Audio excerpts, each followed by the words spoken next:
The Battle of Kings Mountain took place on October 7, 1780, during the American Revolutionary War.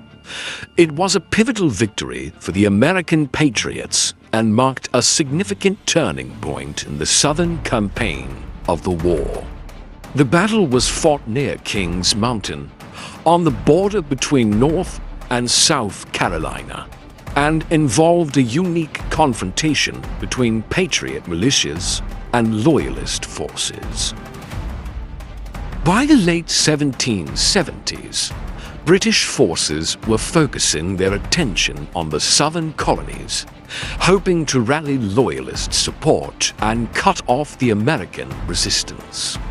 British Major General Charles Cornwallis, after his victory at the Battle of Camden in August 1780, sought to solidify control over the Carolinas.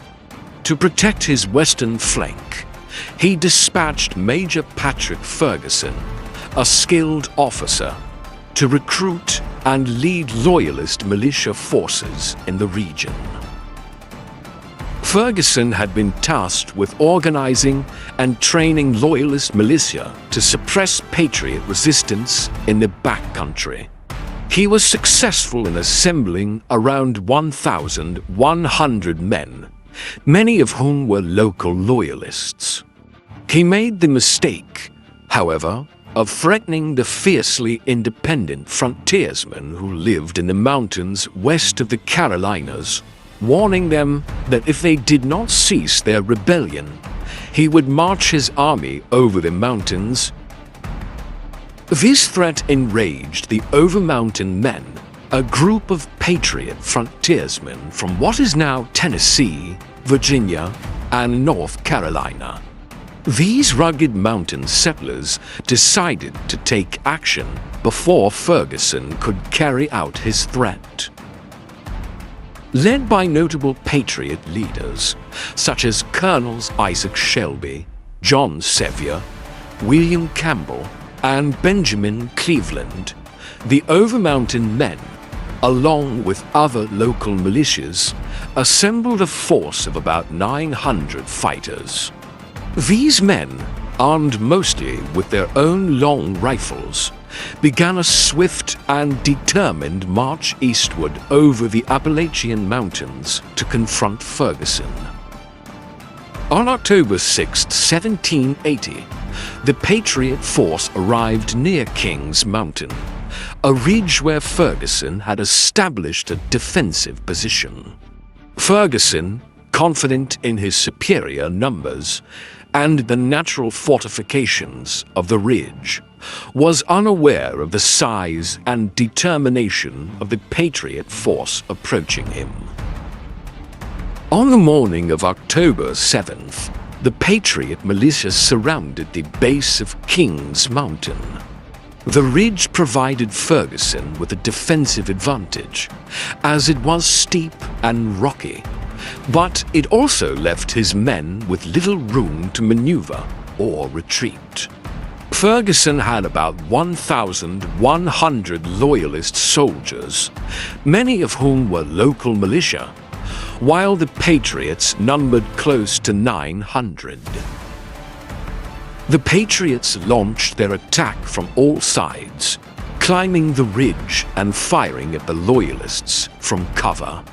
Armed with long rifles, the Patriots were skilled marksmen, and their tactic of using cover to fire while advancing worked well against the more exposed Loyalists. The Loyalists, using muskets, were less accurate and found it difficult to return fire effectively. Ferguson rode up and down the lines on horseback, blowing a silver whistle to direct his troops and rally his men. Despite his efforts, the Loyalists were overwhelmed by the relentless pressure from the attacking Patriots. The Patriots would advance, fire, and then fall back, maintaining a constant barrage. Ferguson himself was a central figure in the battle. Dressed in a distinctive checkered hunting shirt, he was easily identifiable on the battlefield. As the battle wore on, Ferguson was struck multiple times by Patriot rifle fire. He fell from his horse and was killed, marking the turning point of the battle. Without their commander, the Loyalist forces began to collapse, and many of them attempted to surrender. The battle lasted about an hour, but its impact was profound. Ferguson's entire force was killed, wounded, or captured. Around 290 Loyalists were killed, and more than 160 were wounded, while 668 were taken prisoner. Patriot losses were far fewer, with about 28 killed and 60 wounded. The victory at Kings Mountain was a major boost to Patriot morale. It was significant not only because it eliminated the threat of Ferguson's Loyalist militia, but also because it was fought entirely by militia forces without the assistance of the Continental Army. The battle demonstrated that Loyalist forces in the South were vulnerable and that the Patriots could successfully challenge British control in the region. Today, the Kings Mountain National Military Park preserves the site of the battle. The battle is remembered as a fight between Americans' patriots against Loyalists rather than a direct confrontation between British and American forces. The battle's legacy is celebrated as a testament to the resolve of the Patriot cause and the role of ordinary citizens in securing American independence.